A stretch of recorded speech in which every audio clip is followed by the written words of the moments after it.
Hello everyone, welcome back. I'm back in my car again. We're going to be doing probably a pretty short reading here, ending off chapter 5 and picking up in chapter 6.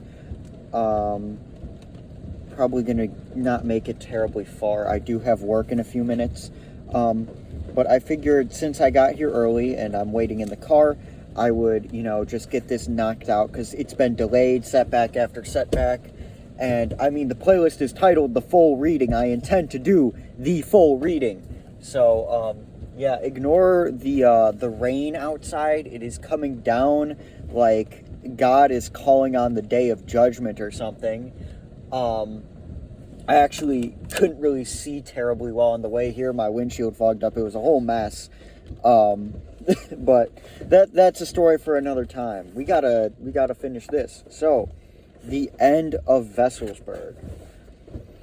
Although work on the reconstruction of Wesselsburg continued until 1943, it came to an abrupt end that year. The pressing need of Germany's military meant that funds could no longer be diverted to Himmler's grandiose project.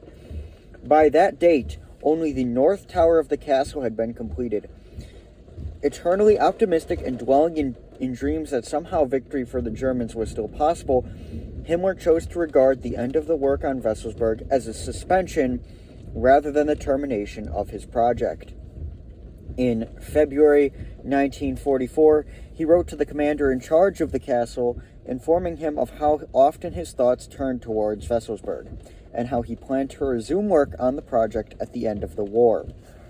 By March 1945, even Himmler realized that the war was lost. That month saw Allied forces surrounding Wesselsburg. Himmler became consumed with the desire that his castle of dreams should not fall into enemy hands. Rather than hand it over to the Allies, he preferred to destroy it.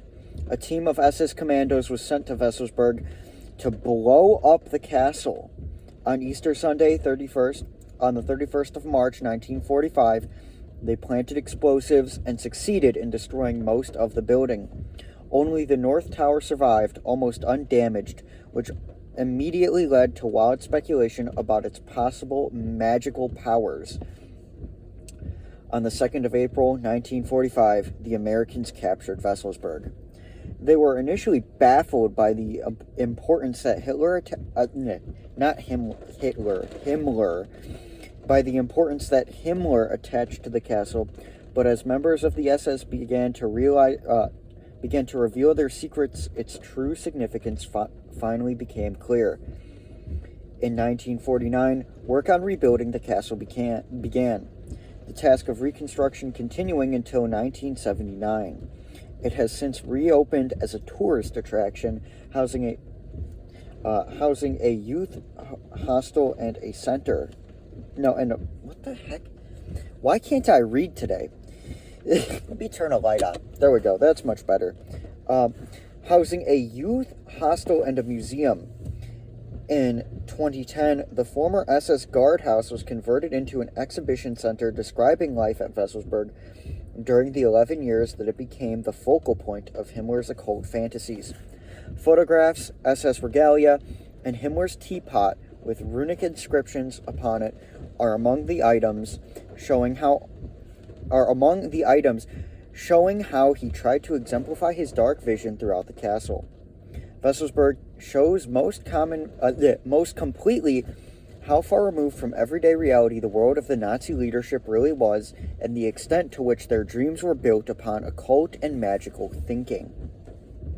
Man, if I keep reading like this, I don't know how far I'm going to go today. It's 9:17. I still got a few more minutes. Chapter 6. This is it. Occult Reich. It would not be true to describe Nazi Germany as a state primarily governed on occult principles. On the other hand, it is equally untrue to ignore, dismiss, or downplay the extent to which such ideas did play an important part in some areas of life, sometimes involving key political, social, and even military decisions. Importance of occult ideas in the early years of Nazism. The early 20th century saw Germany awash with a range of mystical and occult ideas, a tendency that increased sharply after the nation's defeat in the First World War. Hitler's involvement with aspects of the occult dated back to his years as a drifter in Vienna, and when he joined the German Workers' Party, he was actually becoming part of a magical order. The men he met through the small group that turned into the Nazi Party were all steeped in occultism.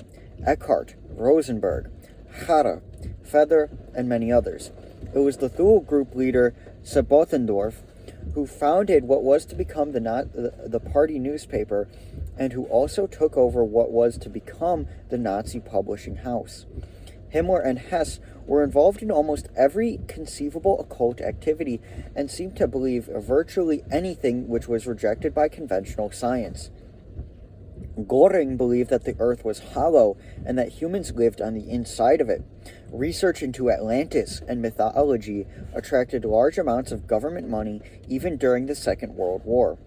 Both Hitler and Goebbels were sufficiently skilled in astrology to be able to compare and interpret horoscopes themselves. The German Navy wasted huge sums of money on map dowsers to try and identify the position of British ships. The examples could go on almost indefinitely, and what they